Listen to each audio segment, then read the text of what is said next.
Um bom dia a todos os ouvintes, irmãos e aqueles que não são irmão em Cristo, os amigos que eu convidei, espero que estejam presentes.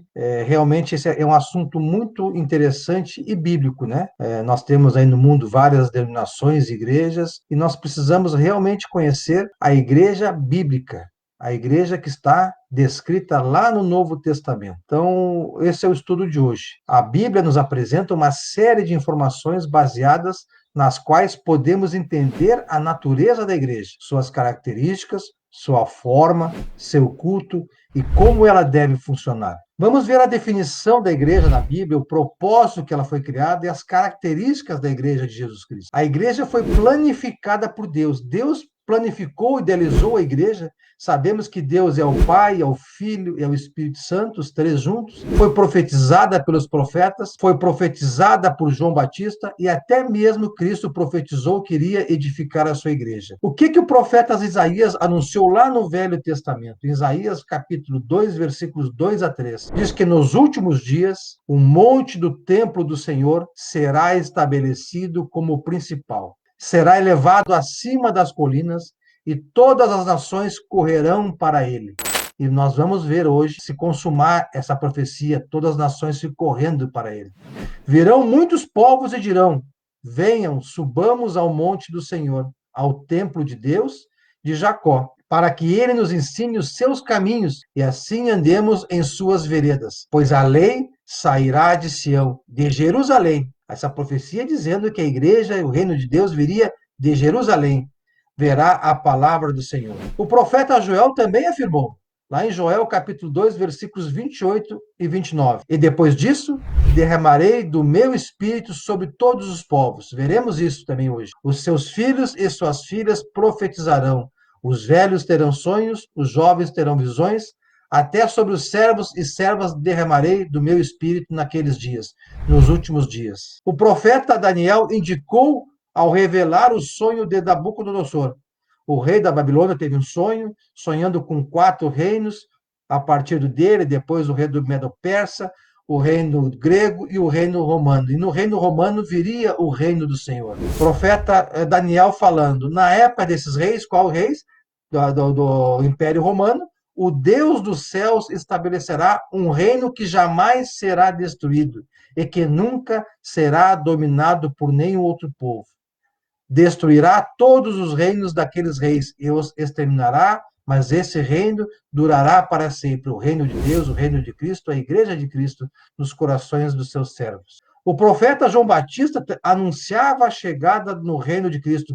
Já no Novo Testamento, João Batista falando lá em Mateus, capítulo 3, versículos 1 e 2. Naqueles dias surgiu João Batista, pregando no deserto da Judeia. Ele dizia: arrependam-se, pois o reino dos céus está próximo. João Batista falando que o reino estava próximo. Jesus Cristo também prometeu edificar sua igreja e profetizou lá em Mateus capítulo 16, versículos 13 a 18.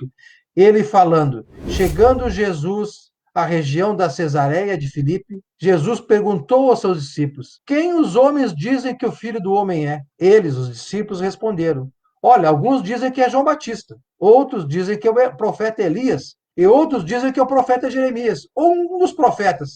E Jesus, tá, mas e vocês, os apóstolos que estavam com ele, que conheciam Jesus, estavam caminhando com Jesus e aprendendo de Jesus? Quem vocês dizem que eu sou? Simão Pedro respondeu, tu és o Cristo, o Filho de Deus vivo. Olha a afirmação de Pedro, que Jesus era o Filho de Deus vivo, Filho de Deus. Respondeu Jesus, feliz é você, Simão, filho de Jonas, porque isso não foi revelado por carne, por nenhum homem ou sangue, mas por meu Pai que está no céu. Pedro acreditou, teve fé, acreditou que Cristo era o Filho de Deus vivo. O Espírito Santo, Deus, fez Pedro acreditar nisso. Deus revelou Jesus para Pedro e para os apóstolos. E Jesus falando, eu lhe digo que você é Pedro, e sobre essa pedra edificarei a minha igreja, essa pedra, essa afirmação, Cristo, Filho de Deus, Cristo é o alicerce, é o fundamento, é a autoridade da igreja. Sobre essa pedra edificarei a minha igreja, e as portas do Hades não poderão vencê-la. Jesus prometendo edificar a sua igreja, e ela foi edificada e veremos adiante. A igreja é o corpo de Cristo e o Cristo é o cabeça da igreja, ou seja, a única autoridade da igreja. Deus colocou todas as coisas debaixo dos seus pés. E designou Cristo cabeça de todas as coisas para a igreja, que é o seu corpo. Então, a igreja de Cristo foi comparada a um organismo, a um corpo, onde Cristo é o cabeça e nós, os membros da igreja de Cristo, somos membros do seu corpo, cada um com sua função. A plenitude daquele que enche todas as coisas, Cristo, em toda e qualquer circunstância.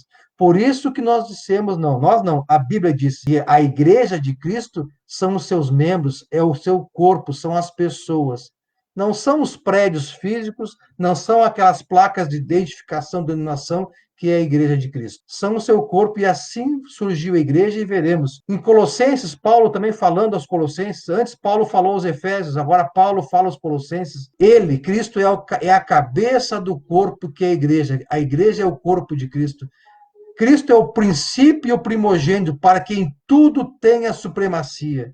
Aqui nós vemos que Cristo é a única autoridade da igreja. Não são os pastores, presbíteros, papas, os fundadores dessas igrejas denominacionais, desses prédios, dessas doutrinas que foram acrescentadas, o que não contém na Bíblia. A autoridade da igreja de Cristo é Cristo. Ele comprou com seu próprio sangue, como Paulo fala lá em Atos, capítulo 20. Deus estabeleceu a igreja de Cristo no dia de Pentecostes. Nós vimos que a igreja foi planificada, foi profetizada pelos apóstolos, foi profetizada por João Batista, foi prometida por Jesus Cristo, e Deus estabeleceu. A igreja veio no dia de Pentecostes. Está lá em Atos capítulo 2, versículos 1 a 5. Chegando o dia de Pentecostes, estavam todos reunidos num só lugar, os apóstolos e todos aqueles reunidos com ele. De repente veio do céu um som, como um vento muito forte, e encheu toda a casa a qual estavam assentados. E viram que parecia línguas de fogo, que se separaram e pousaram sobre cada um deles, dos apóstolos. Porque antes disso, no capítulo 1, Jesus falando com os apóstolos, explicando e dizendo: não saiam de Jerusalém. Em Jerusalém será cumprida a profecia. Jerusalém vocês receberão, serão batizados com o Espírito Santo de Deus, e a igreja surgiria. E realmente eles estavam em Jerusalém, em Atos 2, e eles receberam o batismo com o Espírito Santo, os 12 apóstolos. Todos ficaram cheios do Espírito Santo. Para quem não conhece a Bíblia aqui, que possa estar assistindo o estudo, por que 12 apóstolos? Judas Iscariotes morreu. Em Atos 1, ele foi substituído por um outro apóstolo, e até me fugiu o nome aqui, Matias, e então 12 apóstolos se completou o apostolado da igreja de Cristo, e o apóstolo Paulo, lá no Atos 9, surge como o apóstolo fora de época, e será o grande apóstolo da pregação do evangelho para os gentios.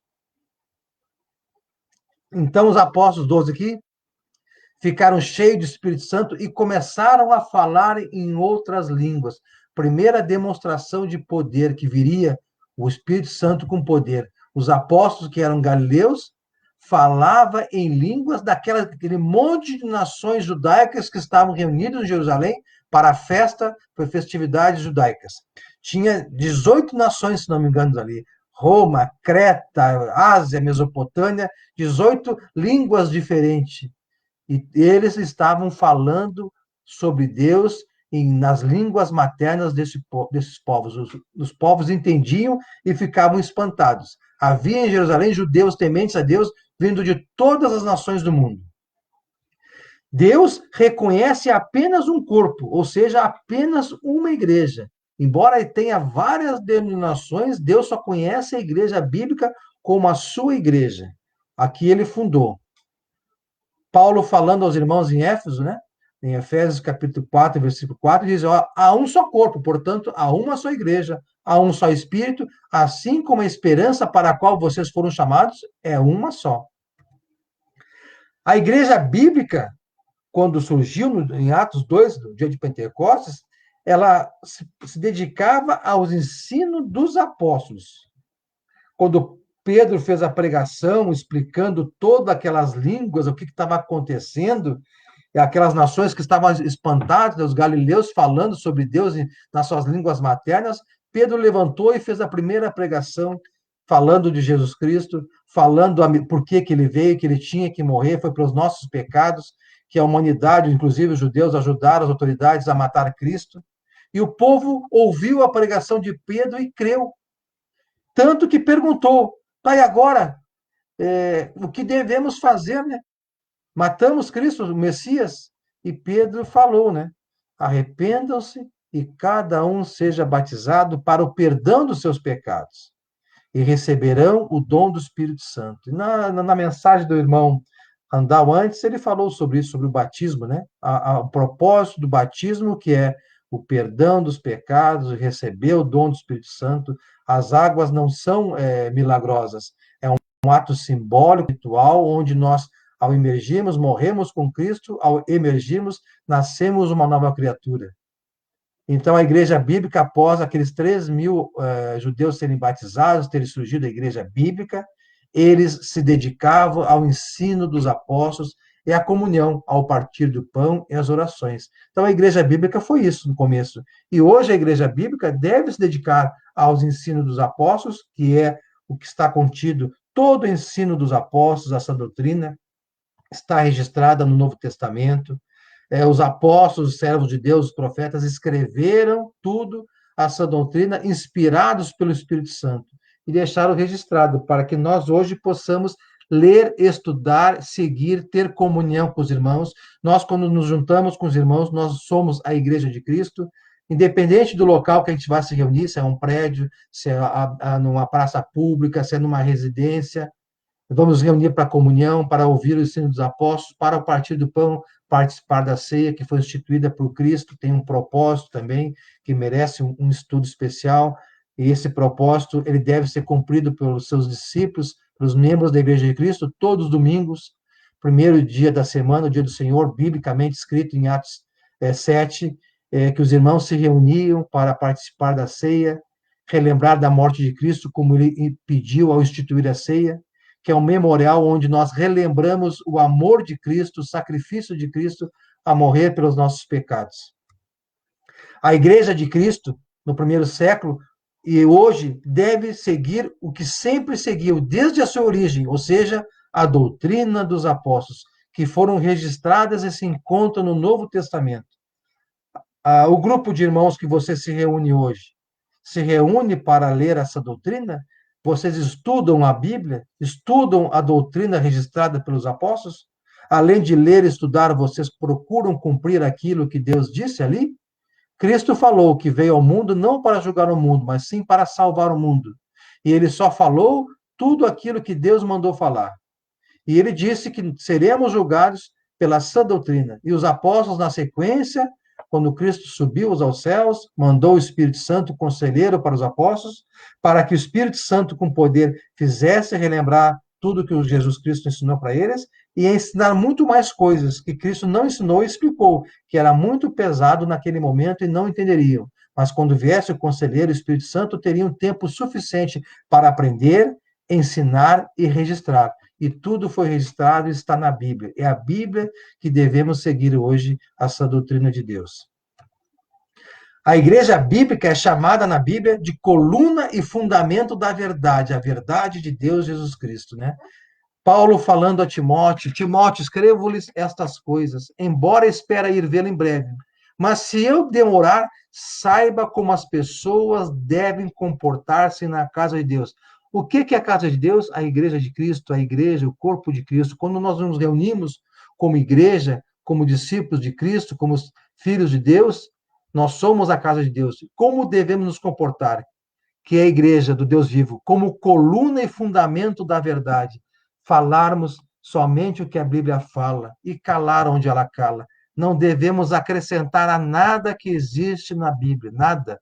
Homens, com o passar dos anos, nós vimos nas divisões religiosas, os irmãos colombianos verão na próxima lição, depois que eu for dar sábado, as divisões que surgiram no mundo, homens edificando igrejas, criando prédios, por interesses pessoais, colocando doutrinas humanas, regramentos, que nada está na Bíblia, e a igreja é de Cristo.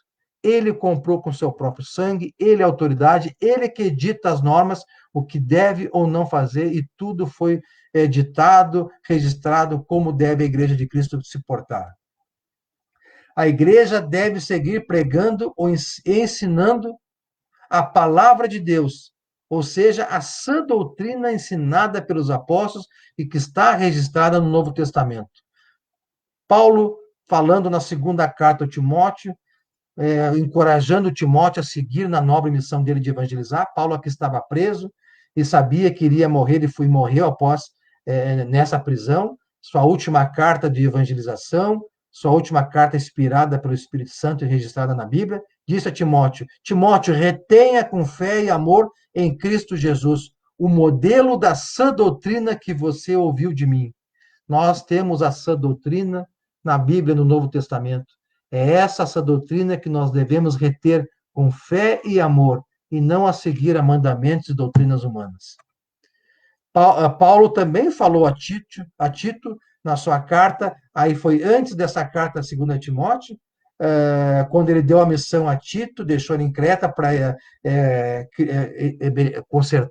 terminar a igreja, os ensinamentos, constituir bispos e presbíteros, falou também para Tito: você, porém, fale o que está de acordo com a sã doutrina. Para Tito falar de acordo com a sã doutrina, e não como tinha homens, pessoas lá desviando a doutrina dos apóstolos, desviando ensinamentos, e Paulo alertou a Tito. E serve para nós esse alerta. Você, que é discípulo de Cristo, batizado, que segue a Deus conforme essa doutrina da Bíblia, fale de acordo com o que está contido na Bíblia. Não jogue coisas na igreja que não existe na Bíblia.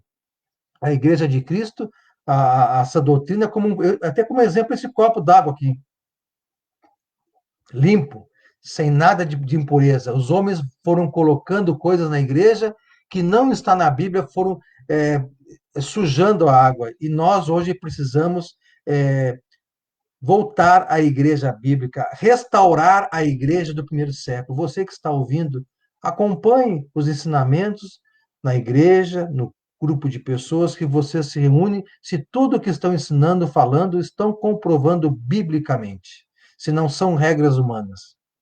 A igreja é constituída pelos salvos em Cristo. A igreja de Cristo é constituída pelos salvos. Atos capítulo 2, versículo 41, os que aceitaram a mensagem foram batizados. Naquele dia houve um acréscimo de cerca de 3.000 pessoas. Primeira pregação da igreja bíblica, a igreja de Cristo, em Atos 2, Pedro pregou e cerca de 3.000 pessoas foram batizadas. A importância que não basta apenas crer. Muitas igrejas dizem, quem crê em Cristo para ser salvo, levante a mão, já está salvo. Não. Na Bíblia diz claramente, tem que crer, se batizar em ato contínuo para perdão dos pecados e receber o dom do Espírito Santo. Nós temos ali o batismo do Etíope por Filipe, nós temos o batismo do apóstolo Paulo, que antes era Saulo de Tarso, era um fariseu perseguidor dos cristãos, creu e se batizou. Nós temos vários exemplos de Lídia, do carcereiro, todos em atos contínuos, à pregação da palavra e ao batismo. E depois do batismo não para por aí, tem que ter uma vida temente a Deus, uma vida obediente a Deus, uma vida santificada por Deus até que ele volte. Em Atos 2, capítulo 47, os irmãos estavam louvando a Deus e tendo a simpatia de todo o povo. E o Senhor lhes acrescentava todos os dias os que iam sendo salvos. Todos os dias os que se batizavam, Deus acrescentava à sua igreja. Vejamos agora algumas doutrinas bíblicas, que estão na Bíblia, para você ver se é o que você hoje está cumprindo.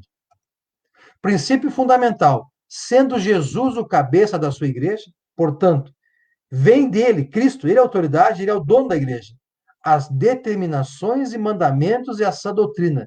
E graças a Deus, tudo isso foi revelado e está contido no Novo Testamento, a fim de que sigamos. Não podemos acrescentar nada e nem tirar nada. No Novo Testamento, encontramos a nova aliança de Deus com a sua igreja, e dela pode fazer parte todas as nações. Na velha aliança, foi uma aliança de Deus exclusivamente com o povo de Israel. Somente com eles.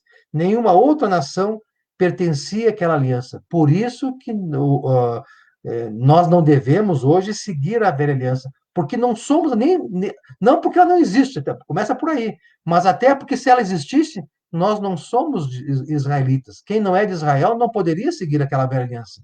Muitos hoje, muitas denominações, igrejas, grupos de pessoas tentam introduzir no grupo de pessoas louvando a Deus regras, regramentos da velha aliança que foi exclusiva com o povo de Israel. Mas Deus instituiu uma nova aliança e na cruz, com o derramamento de sangue de Cristo, essa velha aliança foi extinta, nós já vimos isso no curso, foi revogada e surge a nova aliança, onde a Cristo é o fundamento, a base, está tudo contido no Novo Testamento. Sombras da velha aliança foram sombras de coisas que aconteceriam na nova aliança. Para sermos acrescentados por Deus ao seu reino, à sua igreja, precisamos aceitar Jesus Cristo como Senhor e Salvador, se batizando para perdão dos pecados e para receber o dom do Espírito Santo. Aqui eu me lembro de uma conversa de Jesus com o fariseu, né? Com o mestre lá, o Nicodemos. E Nicodemos procurou Jesus, mestre, só pode ser coisas vindo de Deus, os sinais, os milagres que tu fazes. E Jesus, de forma simples, falando para Nicodemos, ninguém verá o reino de Deus, ninguém verá a igreja, ninguém entrará no reino de Deus, se não nascer da água e do Espírito. Temos que nascer da água, nos batizando e recebermos o dom do Espírito Santo. A condução, como é que é a condução nas reuniões na igreja bíblica? Como era a condução quando a igreja se reunia para ouvir os apóstolos, para ouvir essa doutrina, para estudar a palavra de Deus? Em primeiro lugar, nós notamos na Bíblia que as mulheres não foi dado o papel de liderança nas reuniões públicas da igreja. Isso não é machismo. Isso é uma Deus, Jesus, que é a igreja dele, ele fez sua igreja e deu regulamentos para seguir. E Paulo escreveu lá, 1 Coríntios, aos Coríntios, capítulo 14, que estava uma bagunça lá na igreja lá.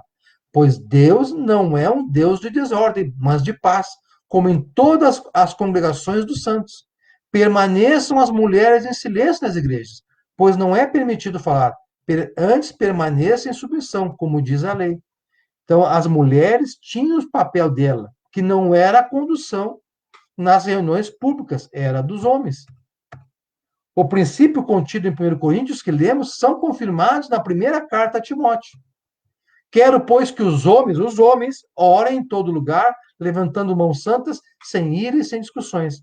Da mesma forma, quero que as mulheres se vistam modestamente, porque até isso, o vestuário das mulheres não estava de acordo, estava despertando coisas que não eram corretas. Com decência e discrição, não se adornando com tranças e com ouro, nem com pérolas ou com roupas caras, mas com boas obras, como convém às mulheres que se declaram adorar a Deus.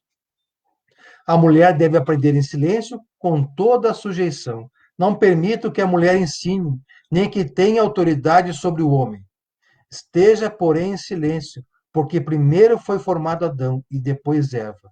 E Adão não foi enganado, mas sim a mulher que, tendo sido enganada, tornou-se transgressora. Entretanto, a mulher será salva, dando à luz a filhos, e ela deve permanecer na fé e no amor e na santidade e bom senso. O papel de Deus, a mulher foi tão nobre que foi ser de mãe, gerar filha. E a Maria gerou Jesus Cristo. Ela tinha papéis importantes e, biblicamente, fala que a mulher deve ensinar outras mulheres no caminho cristão.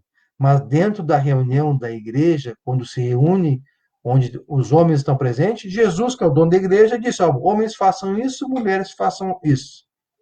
Então nós devemos seguir. Se você está frequentando um grupo de pessoas onde as mulheres tomam a iniciativa, dão a palavra, dão um estudo para vocês, vocês não estão seguindo a igreja bíblica do primeiro século.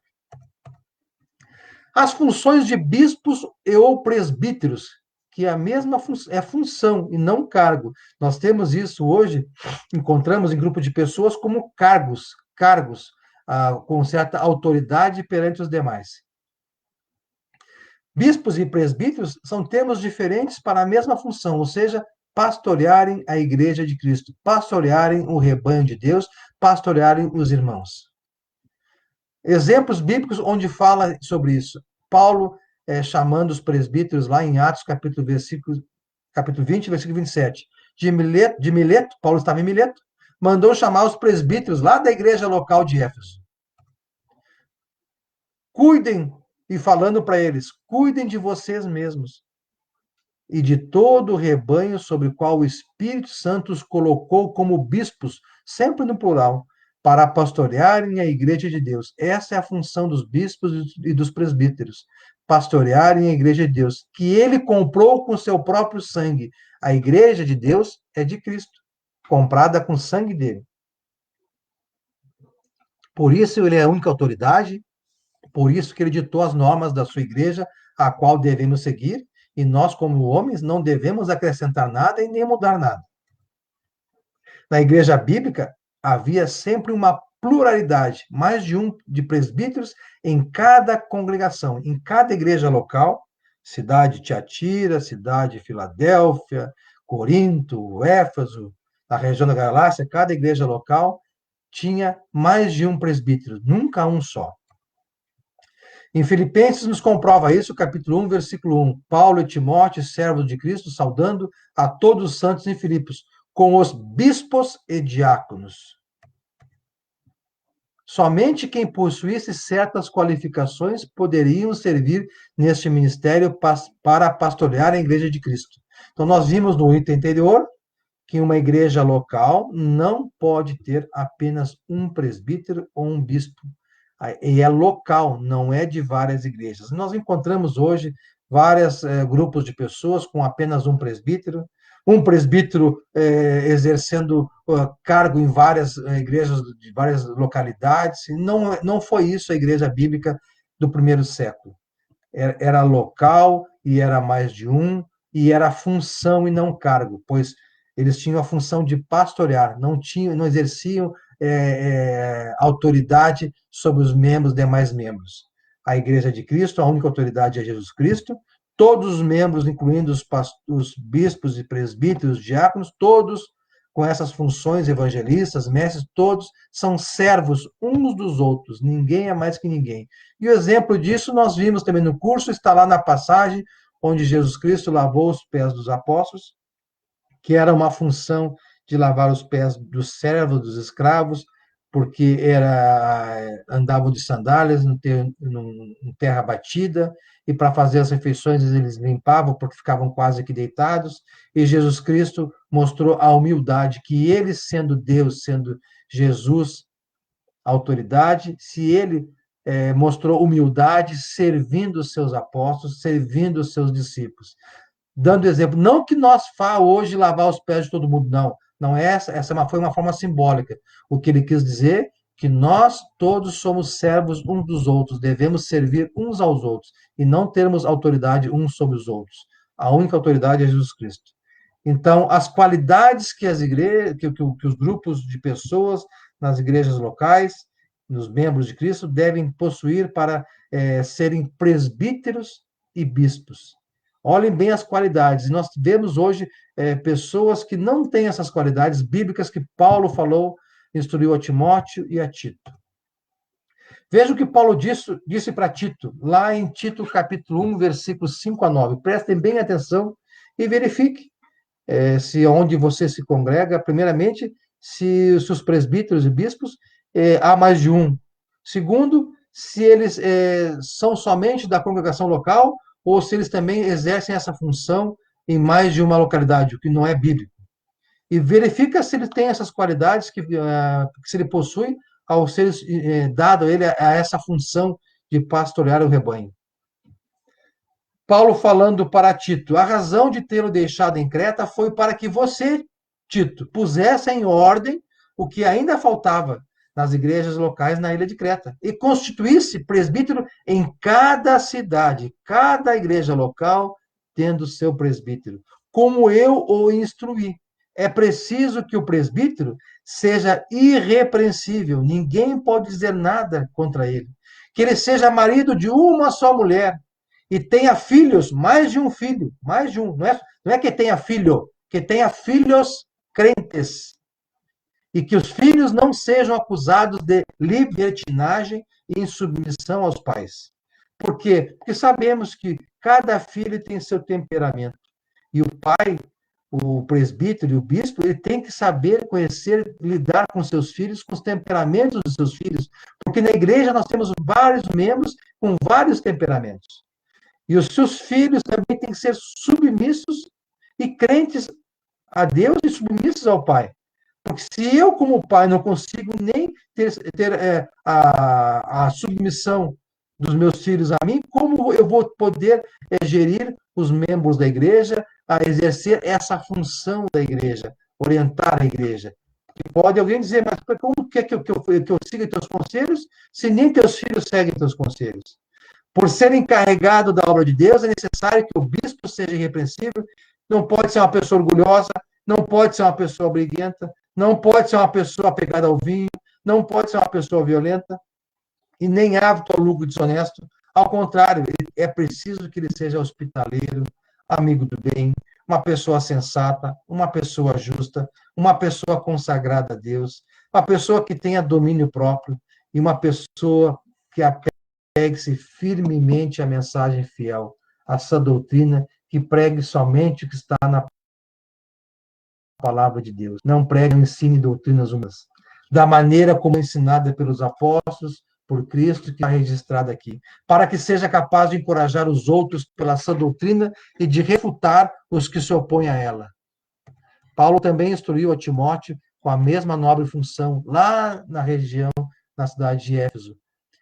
Paulo dizendo a Timóteo na sua primeira carta, esta afirmação é digna de confiança. Se alguém deseja ser bispo, deseja uma nobre função e não cargo. É necessário, pois, que o bispo seja irrepreensível, marido de uma só mulher, moderado, sensato, respeitável, hospitaleiro, apto a ensinar, não deve ser apegado ao vinho, não violento, mas sim tem que ser amável, pacífico, não apegado ao dinheiro. Ele deve governar bem sua própria família e tendo os filhos sujeitos a ela, com toda a dignidade. Essa parte de pegada ao dinheiro, eu gosto muito de citar isso, porque biblicamente a única coisa que Deus ensina no Novo Testamento é sobre a coleta, que os irmãos de bom coração dão coleta segundo o propósito no seu coração, a quantia do seu coração. E essa coleta é reunida, Paulo ensinou isso muito bem, para ajudar os necessitados, os irmãos necessitados, e na pregação, na propagação do evangelho. Há muitos grupos hoje religiosos que ensinam que devemos dar o dízimo. O dízimo é um mandamento da velha aliança. Voltando aqui no assunto, a velha aliança foi uma aliança de Deus com os judeus israelitas. E ela nunca foi lá naquela aliança dinheiro. Ela foi 10% da produção agrícola e pecuária que deveria ser dado no templo para a tribo de Levi, porque, pois eles não tinham renda, não trabalhavam e se dedicavam exclusivamente ao templo de Deus. Se alguém hoje está exigindo o dízimo, começa que está errado, que é o mandamento da velha aliança que foi revogada na cruz no sangue de Cristo. Mas diga para esse irmão, tá, tu quer que eu diga o dízimo? Lá na Bíblia, me mostra na Bíblia aí, lá na Bíblia diz que é 10% da minha produção agrícola ou pecuária, e que é para a tribo de Levi. Onde é que está a tribo de Levi para que eu possa dar meu dízimo? Então, nós temos que conhecer essa doutrina, o Novo Testamento, a Nova Aliança, e entender, estudar a Bíblia. Então, aqui, não pode ser recém-convertido. Um presbítero e um bispo não pode ser um recém-convertido como eu, para que não se ensoberbeça e caia na mesma condenação que caiu o diabo. Nós, humildemente, aprendemos a palavra, estudamos a palavra e temos que passar com amor, com carinho, não nos ensoberbermos de termos esse conhecimento dado por Deus. Também deve ter boa reputação perante os de fora.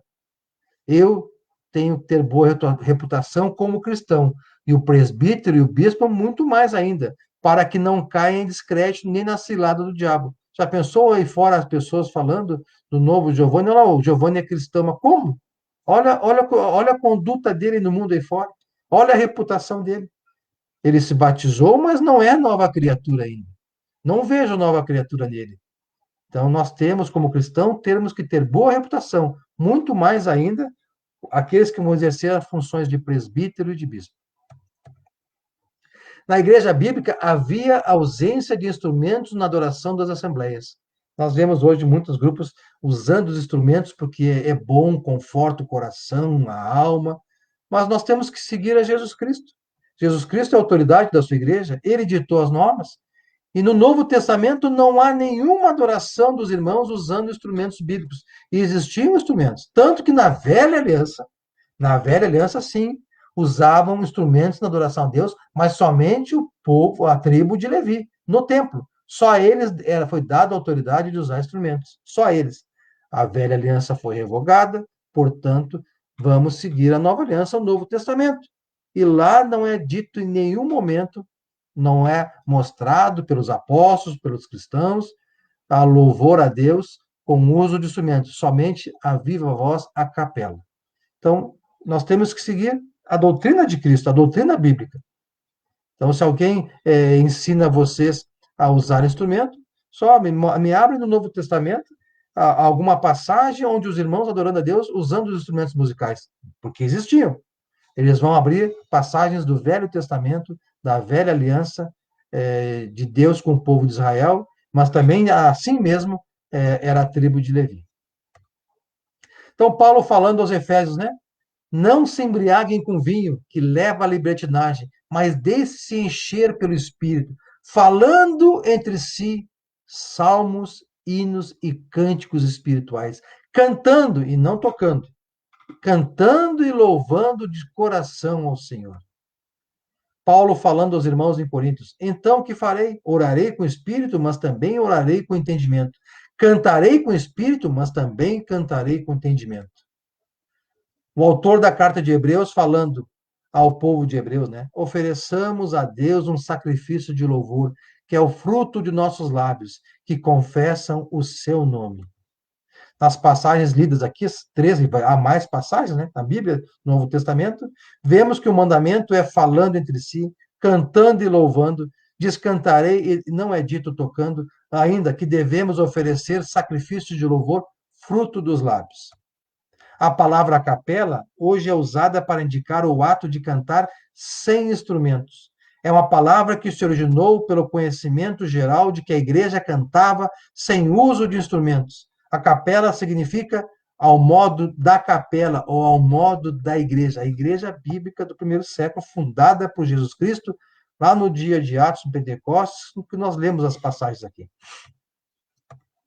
Conclusão, irmãos, dessa lição de hoje, uma breve lição, um breve resumo da lição bíblica, a qual, se Deus permitir, também passaremos sábado para os irmãos da Colômbia e países vizinhos, sobre a igreja bíblica do primeiro século, a fim de que nós hoje analisemos se nós estamos seguindo o que está contido na Bíblia.